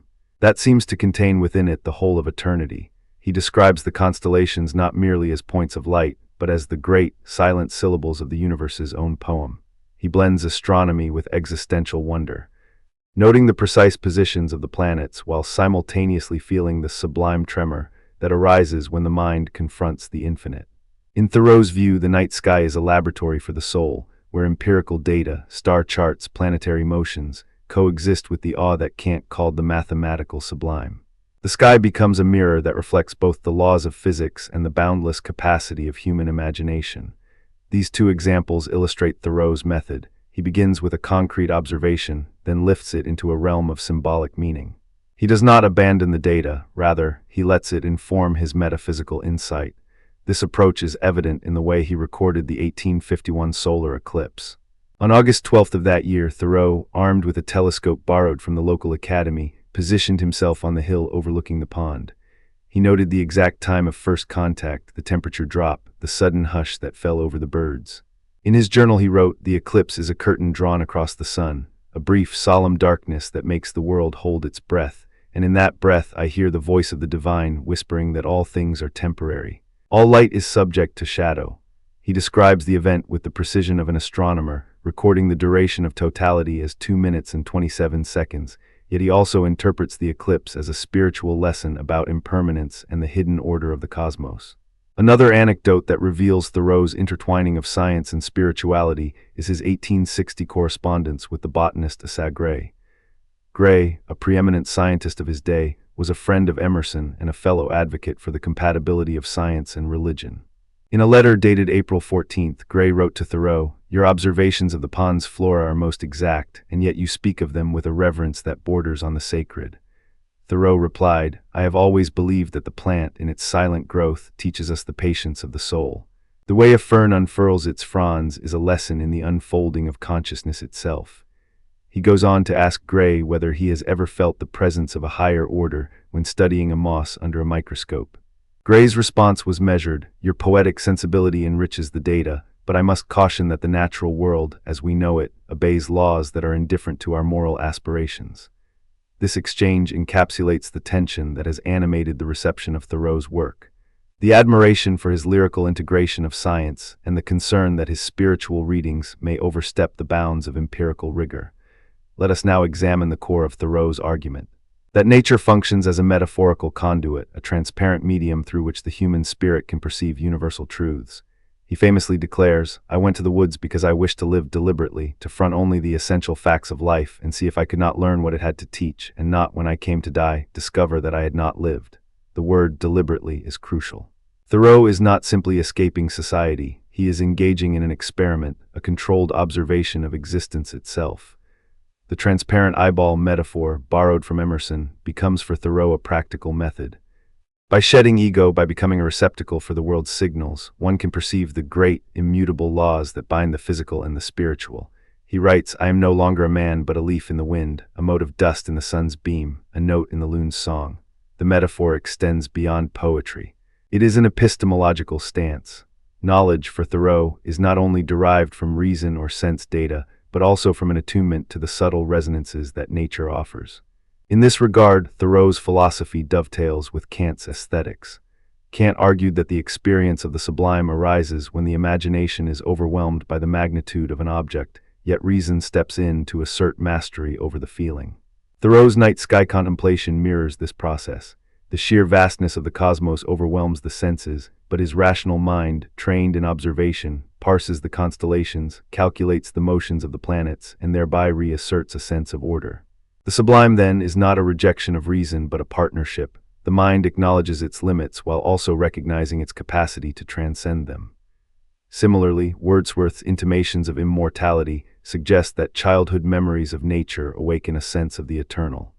Thoreau's transparent eyeball is the adult's continuation of that childlike wonder, refined through disciplined observation. Yet Thoreau's integration of science and spirituality has not gone unchallenged. One line of criticism, emerging from early ecological thinkers, accuses him of romanticizing nature to the point of ignoring its harsher realities. They argue that his reverent tone glosses over the brutality of ecosystems, predation, disease, competition, that do not align with his vision of a harmonious teacher. For instance, when Thoreau describes the pond's surface as a glass of divine serenity, he omits the fact that the same water can be a breeding ground for parasites that threaten amphibian populations. Critics claim that this selective perception can lead readers to underestimate the importance of ecological balance and the necessity of scientific intervention.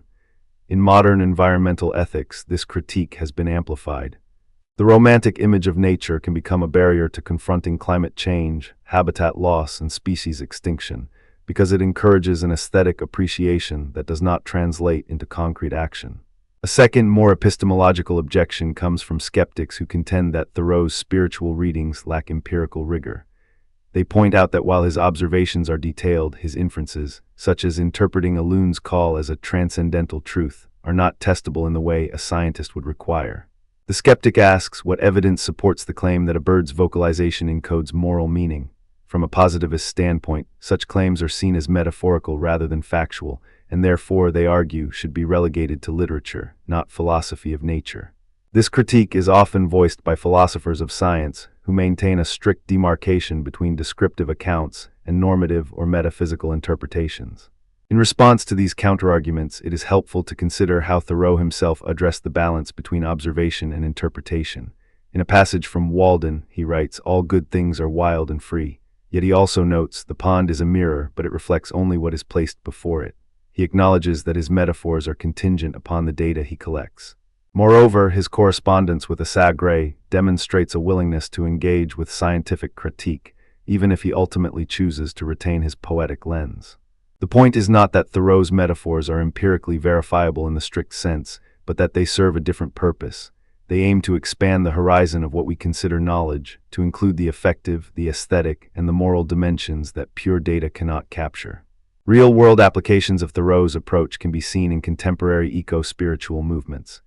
Communities that practice forest bathing, a Japanese practice called Shinrin-yoku, encourage participants to immerse themselves in woodland environments, to listen to the rustle of leaves and the call of birds, and to reflect on the interconnectedness of all life.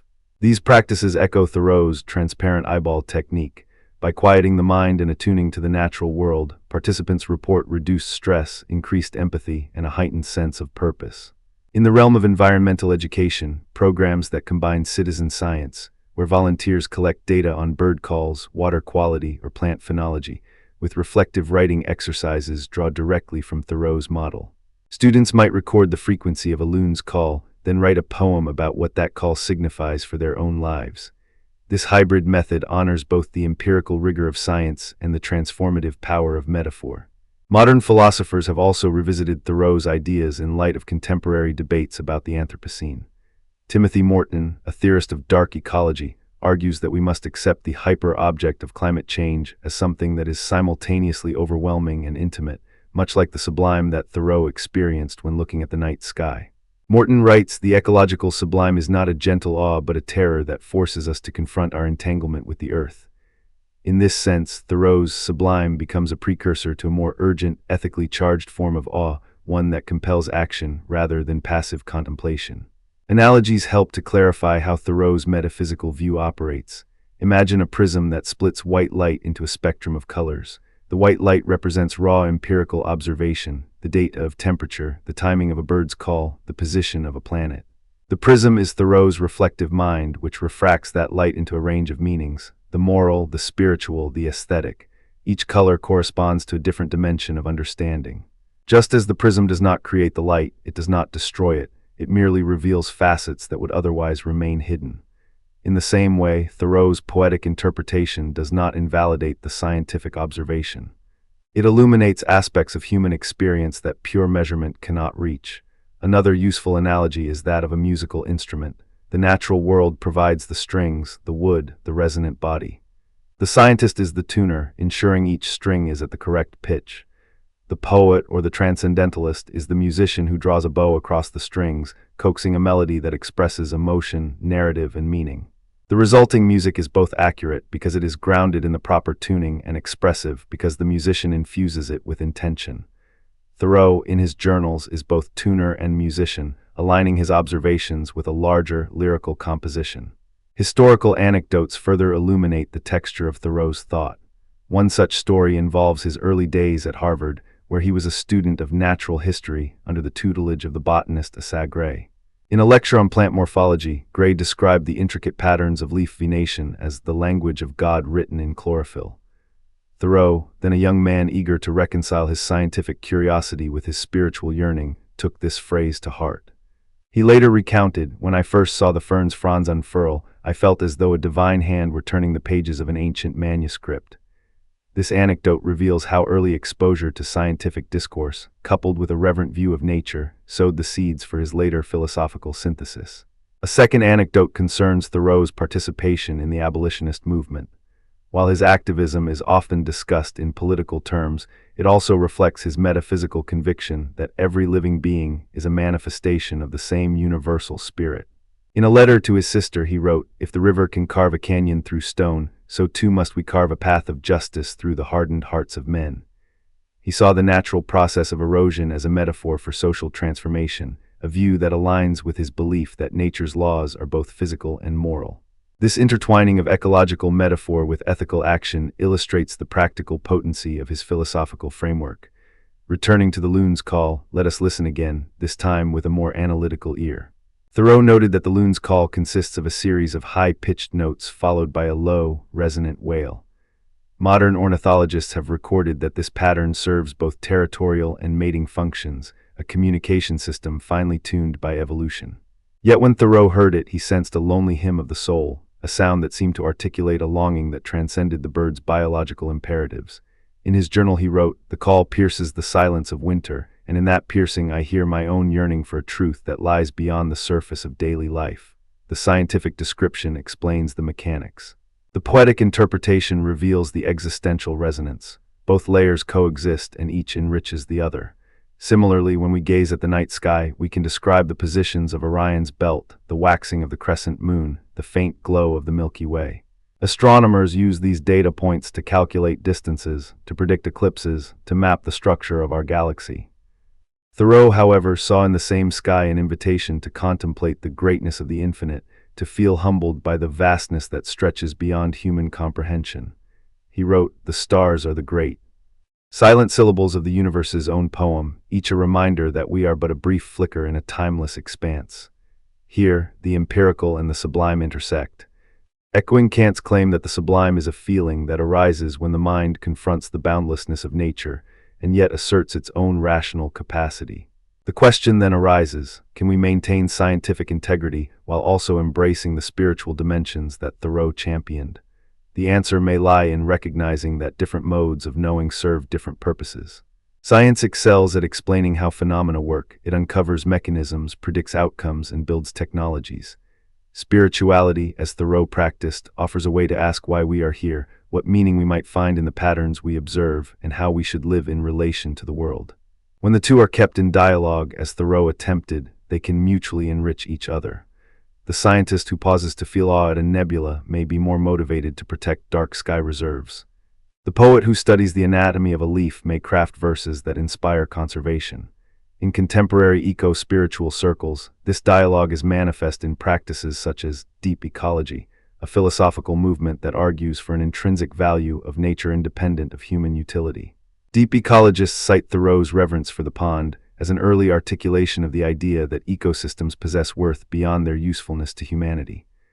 They also draw upon his transparent eyeball metaphor to encourage individuals to dissolve the egoic boundary and recognize themselves as part of a larger ecological whole.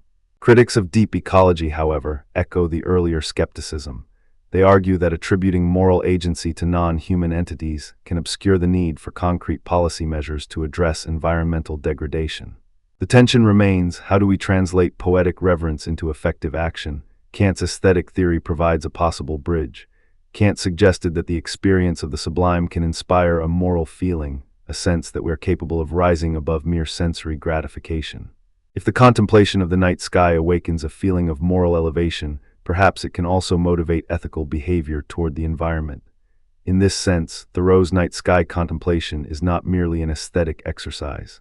It is a moral catalyst. When we feel the sublime tremor that Kant described, we may be more inclined to protect the very stars we admire, to preserve the dark sky from light pollution, to safeguard the ecosystems that allow us to experience such wonder. Wordsworth's poetry offers another parallel. In his lines composed a few miles above Tintern Abbey, Wordsworth writes of the still, sad music of humanity and of the sense sublime of nature. He suggests that nature's beauty can shape the human mind, fostering a moral sense that endures beyond the immediate experience. Thoreau, in his own way, writes of the stillness of the pond as a teacher that imparts patience and humility. Both poets see nature as a formative force, capable of cultivating virtues. The difference lies in Thoreau's insistence on direct, systematic observation. While Wordsworth often relied on memory and imagination, Thoreau placed himself in the field, measuring the temperature of the water, noting the exact time of sunrise, cataloging the species of moss. This methodological rigor adds a layer of credibility to his spiritual claims, at least in the eyes of those who value empirical grounding. Let us now consider how Thoreau's ideas have been reinterpreted in the digital age. With the advent of citizen science platforms such as eBird, individuals can upload recordings of bird calls, including loons, to a global database. Researchers then analyze these recordings to track migration patterns and population health. Some projects have begun to incorporate reflective prompts for participants. After uploading a recording, volunteers are invited to write a short meditation on what the bird's song evokes in them. This blending of data collection and personal reflection is a direct descendant of Thoreau's method, showing that his legacy can inform modern scientific practice without sacrificing the poetic dimension. Another modern reinterpretation appears in the field of environmental aesthetics, where philosophers examine how landscapes are experienced aesthetically and ethically. They argue that aesthetic appreciation can be a catalyst for environmental stewardship. In a recent symposium, a scholar cited Thoreau's transparent eyeball as an early articulation of what is now called aesthetic engagement, the idea that seeing the world without preconceptions can foster a deeper sense of responsibility. The scholar noted that Thoreau's practice of living deliberately anticipates the contemporary call for mindful ecology, a movement that encourages people to cultivate awareness of their ecological footprint through meditation and sensory immersion. Even within popular culture, Thoreau's influence persists. The phrase Walden has become shorthand for any retreat into nature for self-discovery, and his concept of the transparent eyeball appears in contemporary mindfulness apps that prompt users to become the observer of their thoughts and surroundings. While these applications may simplify Thoreau's nuanced philosophy, they nonetheless spread the core idea that observation and reflection are pathways to deeper understanding. Returning to the criticisms, we must ask whether Thoreau's romanticism truly blinds him to ecological realities. One could argue that his writings, while lyrical, also contain moments of stark realism. In a later entry, he describes a beetle dying in the cold, noting the cruel efficiency of winter. He observes that the pond in its stillness is also a grave for those who cannot endure the freeze. These passages acknowledge the harshness of nature, suggesting that Thoreau was not wholly oblivious to suffering.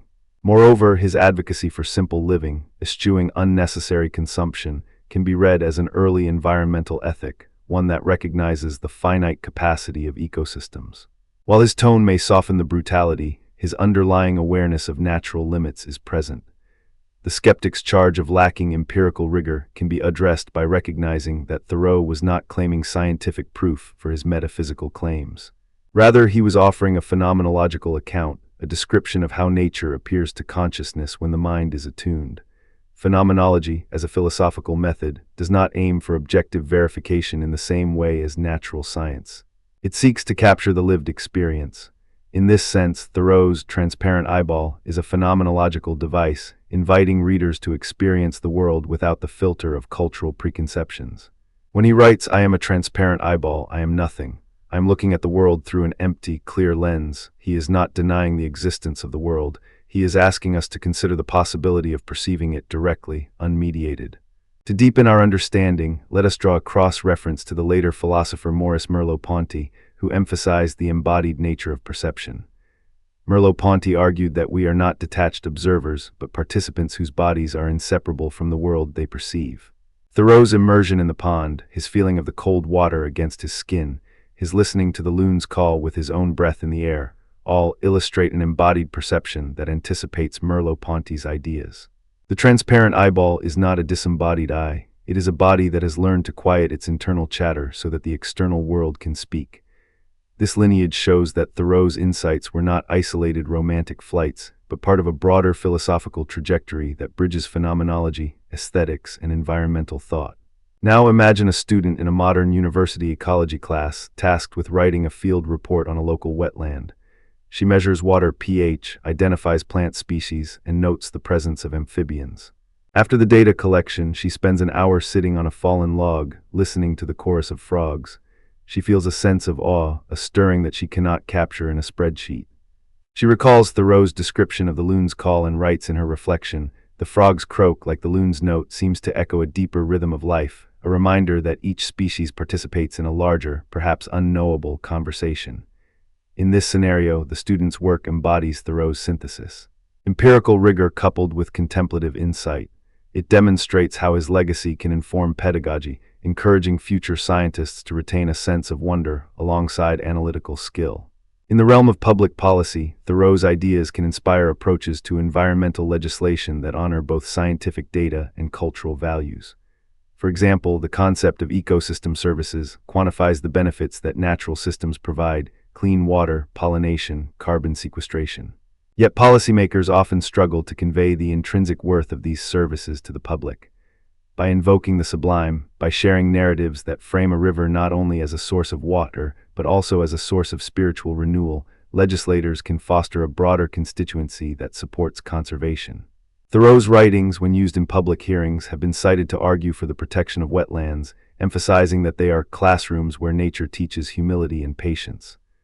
While such rhetorical strategies may not satisfy strict empirical standards, they can mobilize public sentiment, a crucial component of democratic environmental governance. We have now traversed many facets of Thoreau's philosophy: his scientific observations, his transcendental metaphors, his use of the sublime, his historical anecdotes, his engagement with contemporaries, his influence on later thinkers, and the criticisms that continue to challenge his legacy. As we reflect on the loon's call in the night sky, we might ask ourselves, what does it mean to be a transparent eyeball in our own age, saturated with screens, data streams, and climate alerts? Perhaps the answer lies not in abandoning technology, but in allowing the data to become a conduit for deeper meaning, just as Thoreau allowed the measurement of temperature to become a meditation on impermanence. When we watch a satellite image of a deforested region, we can feel sorrow, but we can also feel a call to action, a moral imperative that emerges from the juxtaposition of empirical fact and aesthetic response. In the final analysis, Thoreau invites us to hold two truths together: that nature is a precise, law-governed system, and that it is also a source of spiritual insight. He does not demand that we choose one over the other.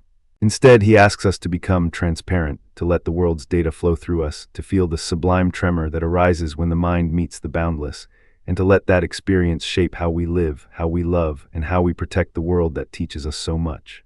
His legacy, then, is not a static set of quotations, but an ongoing practice, one that asks each generation to step into the woods, to listen to the loon, to look up at the stars, and to ask, with humility and curiosity, what the universe might be trying to tell us.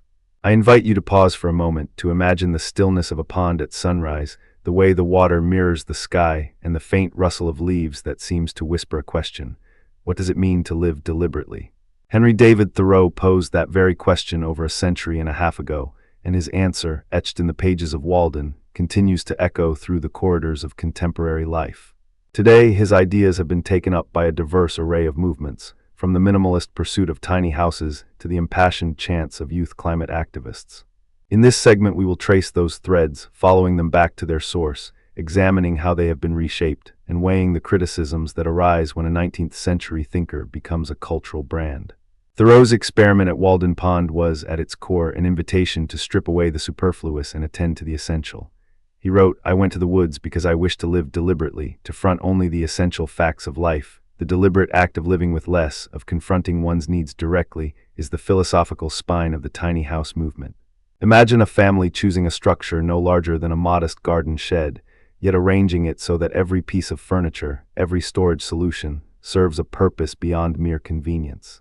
The tiny house community is not merely a design trend, it is a lived philosophy that mirrors Thoreau's conviction that our life is frittered away by detail. The lineage becomes clearer when we examine the early pioneers of the movement. In the early 2000s, a pair of architects, Jay Schaefer and his partner, began building what they called tiny houses on wheels, explicitly citing Walden as their manifesto. Their first prototype, a 120-square-foot dwelling, was christened the Thoreau House in homage to the Transcendentalist's quest for simplicity. They argued that by reducing square footage, one reduces the environmental footprint, thereby aligning personal lifestyle with ecological responsibility, a point Thoreau would have recognized as an extension of his reverence for nature. The tiny house movement, then, is not simply about saving space, it is about cultivating a mindset that values sufficiency over excess, a notion that resonates with the modern ethic of enough is enough. But the movement is not without its tensions. Critics contend that the aesthetic of tiny living has been co-opted by a market eager to sell modular furniture, solar kits, and subscription services that promise the tiny house lifestyle, without the radical self-reliance Thoreau demanded. When a boutique in Portland sells a curated Walden kit, complete with a hand-carved wooden table, a set of ethically sourced linens, and a subscription to an organic produce box, does it honor Thoreau's intent, or does it merely commodify his rebellion? The commercialization of his philosophy, some argue, dilutes the very critique of materialism that he articulated. It transforms a protest against the industrial age into a fashionable lifestyle choice, thereby neutralizing its subversive edge. The critique is not merely rhetorical, it reflects a deeper philosophical concern about the translation of radical ideas into consumer culture. Arne Nies, the Norwegian philosopher who coined the term deep ecology, warned against what he called shallow ecologicalism, a form of environmentalism that embraces sustainability only insofar as it fits comfortably within existing economic structures. Nies would likely see the tiny house market, with its price tags and brand logos, as a manifestation of that shallow approach, a way to feel good about one's ecological conscience without challenging the broader systems of production and consumption that generate the crisis in the first place.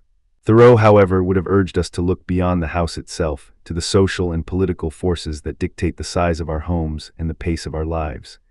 In parallel with the tiny house narrative, another strand of Thoreau's legacy has taken root in the realm of climate activism, especially among the youth.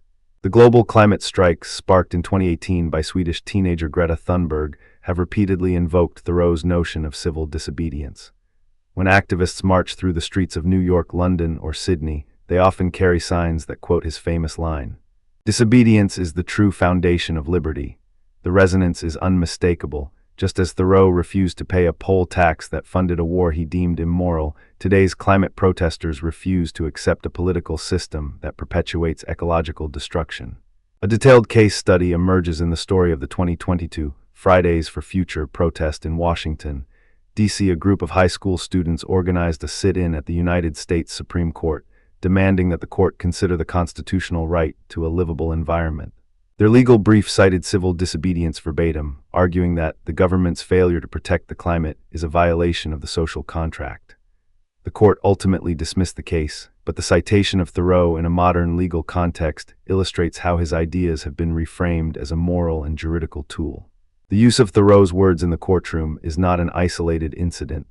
In 2015, a group of activists in Oregon faced charges for obstructing a pipeline construction site. Their defense attorney opened with a quotation from Thoreau. "If the law is wrong, resist it." The judge, while upholding the conviction for trespassing, noted in the written opinion that the defendant's reference to Thoreau reflects a deep historical tradition of moral dissent. This episode underscores how Thoreau's essay has become a legal touchstone, a language through which modern citizens articulate their ethical opposition to state-sanctioned environmental harm. Yet the invocation of Thoreau in climate activism also invites scrutiny. Some scholars argue that Thoreau's 19th century context, rooted in a largely agrarian New England and focused on individual conscience, does not neatly map onto the complex, globalized environmental crises of the 21st century. The climate emergency is a planetary phenomenon involving multinational corporations, transnational supply chains, and geopolitical power structures that Thoreau could scarcely have imagined. In this view, his emphasis on personal moral integrity, while inspiring, may underplay the need for collective, systemic change. Martha Nussbaum, a contemporary legal philosopher, offers a bridge between Thoreau's individualist ethic and the collective demands of modern environmental justice. In her capabilities approach, Nussbaum argues that societies should be evaluated based on the real freedoms people have to lead lives they have reason to value. She references Thoreau's insistence on living deliberately as a precursor to the idea that individuals must have the capability to make meaningful choices about their environment. Nussbaum's framework thus expands Thoreau's focus from the solitary woodsman to a broader concern for social structures that enable or restrict ecological agency. Returning to the historical dimension, the 1970s Back to the Land communes provide a vivid illustration of how Thoreau's thought was adopted in a communal setting. In the early 1970s, a group of young idealists settled on a 30-acre plot near Asheville, North Carolina, calling themselves Walden Valley. They built earth-covered homes, cultivated organic gardens, and held nightly readings of Walden around a communal fire. One member recalled, "We tried to embody Thoreau's simplicity, not just in the size of our cabins, but in the way we shared labor, food, and even silence." The commune's diary entries reveal a deep engagement with Thoreau's critique of industrial society, yet also expose the challenges of sustaining such ideals in the face of economic pressures and internal disagreements. By the late 1970s, many members had drifted back into conventional employment, a testament to the difficulty of maintaining a radical lifestyle over time. The Back to the Land experiment offers a counterpoint to the tiny house movement's focus on individual agency. While tiny houses often celebrate personal autonomy, the 1970s communes emphasized collective responsibility, a reminder that Thoreau's call to live deliberately can be interpreted both as a personal and a communal endeavor. In contemporary discourse, this tension surfaces in debates over ethical consumption. Some argue that buying a sustainably produced, minimalist product is a meaningful act of resistance.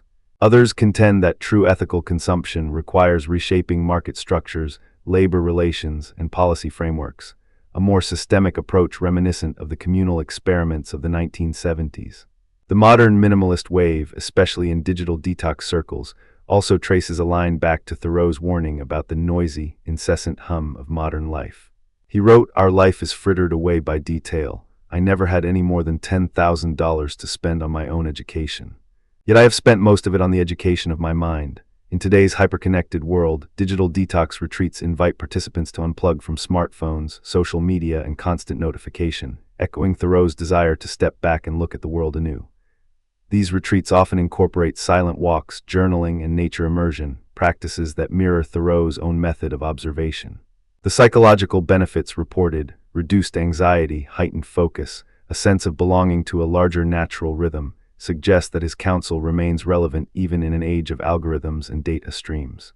However, the digital detox phenomenon is not immune to the same critique of commodification that haunts the tiny house market. Companies package mindfulness and digital minimalism as premium services, selling meditation apps, curated retreats, and branded detox kits. The paradox is palpable. We pay to escape the market's demands, yet the very act of purchasing becomes another transaction. Critics argue that this turns Thoreau's radical disengagement into a consumer choice, thereby muting its transformative potential. The tension raises a question that scholars like Nice would pose. Does the act of purchasing a detox kit constitute a genuine act of ecological and psychological disobedience, or does it simply provide a socially acceptable veneer for continued participation in the market economy?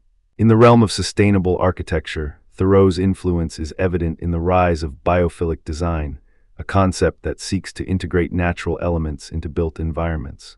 Architects such as William McDonough and Ken Ying have cited Thoreau's reverence for the natural world as an inspiration for designs that prioritize daylight, natural ventilation, and materials that age gracefully. One contemporary project, the Walden House in Oregon, incorporates reclaimed timber, a living roof of native grasses, and a rainwater harvesting system. The design brief explicitly references Thoreau's observation that the mass of men lead lives of quiet desperation, arguing that built environments should alleviate, not exacerbate, that desperation by fostering a tangible connection to the surrounding ecosystem. Yet even within sustainable architecture, the question of scale looms large. While a single biophilic building can serve as a model, critics point out that without systemic policy changes, such as zoning reforms, incentives for renewable energy, and equitable access to green spaces, such projects remain isolated islands of virtue.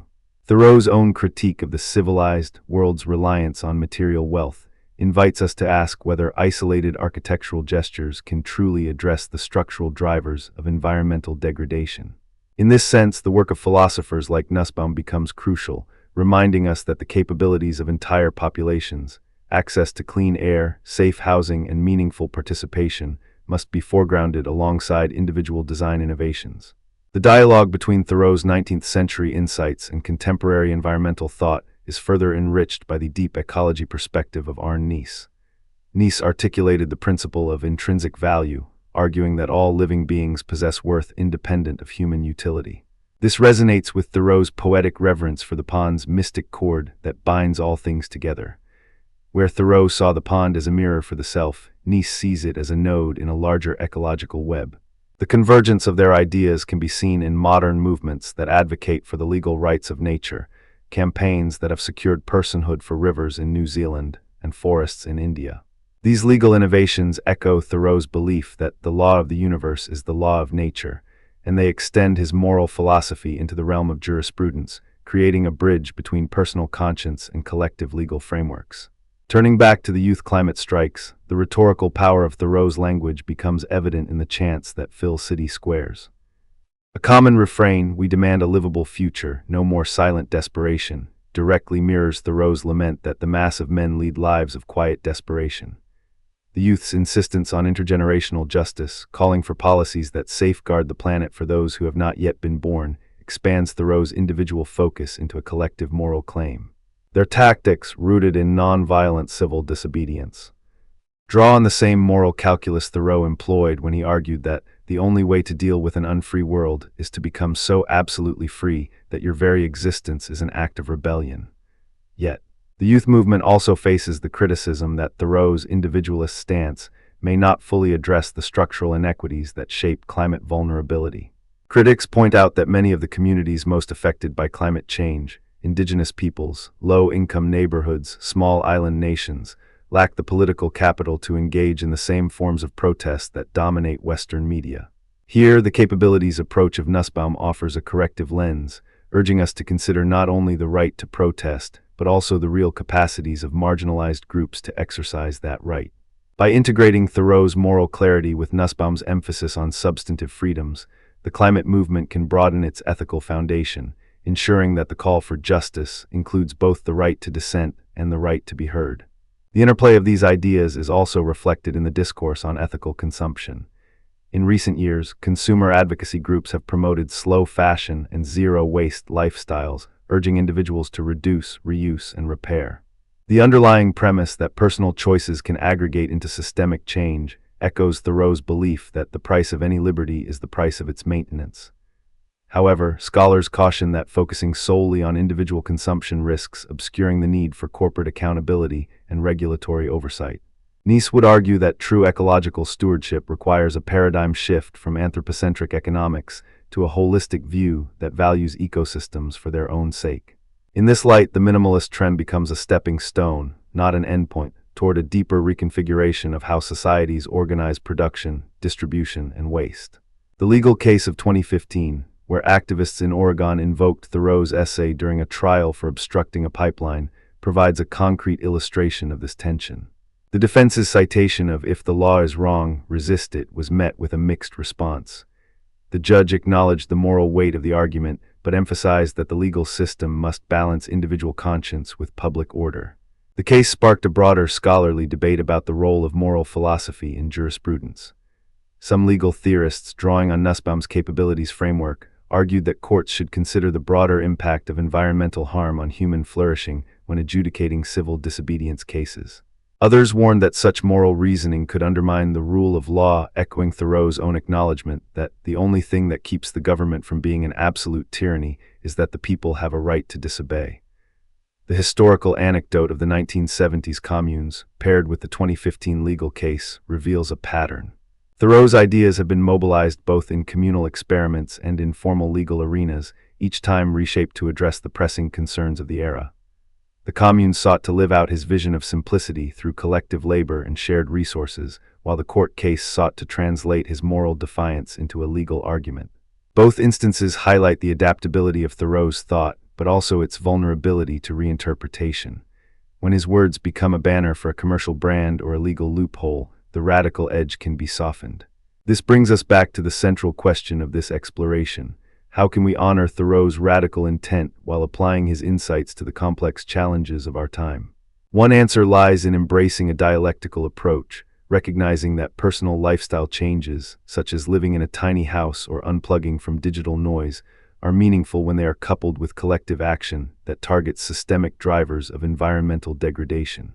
In practice, this might mean a tiny house community that not only reduces its own carbon footprint, but also engages in local policy advocacy, supports renewable energy cooperatives, and participates in land trust movements that protect ecosystems from development. Similarly, climate activists can draw on Thoreau's civil disobedience not merely as a rhetorical flourish, but as a strategic tool that demands institutional accountability. By framing protests within a legal and moral tradition that includes both individual conscience and collective rights, they can build coalitions across generations, cultures, and socioeconomic strata. The youth strikes, when they reference Thoreau, do more than echo a historical figure. They invoke a lineage of moral resistance that challenges the legitimacy of laws that perpetuate ecological harm. In the final analysis, Thoreau's legacy is neither a static monument nor a disposable meme. It is a living conversation that stretches across centuries, disciplines, and movements. The tiny house movement, the digital detox retreats, the sustainable architecture projects, and the climate strikes each embody a facet of his philosophy: simplicity, reverence for nature, and moral defiance. Yet they also reveal the limits of a singular perspective when faced with the scale of global environmental crises. By integrating the insights of Arne Nice's deep ecology, Martha Nussbaum's capabilities approach, and the broader discourse on ethical consumption, we can expand Thoreau's vision into a more inclusive, systemic ethic. So as you reflect on this tapestry of ideas, consider how you might weave your own thread. Perhaps it begins with a conscious decision to reduce the clutter in your life, to step outside into the quiet of a forest, to question the laws that allow harmful practices to continue, or to support policies that protect the planet for future generations. In the words of Thoreau, what you get by achieving your goals is not as important as what you become by achieving your goals. May your pursuit of a more deliberate, more responsible life be guided not only by the echo of his pen, but also by the collective chorus of those who, across time, have taken his call to heart and turned it into action.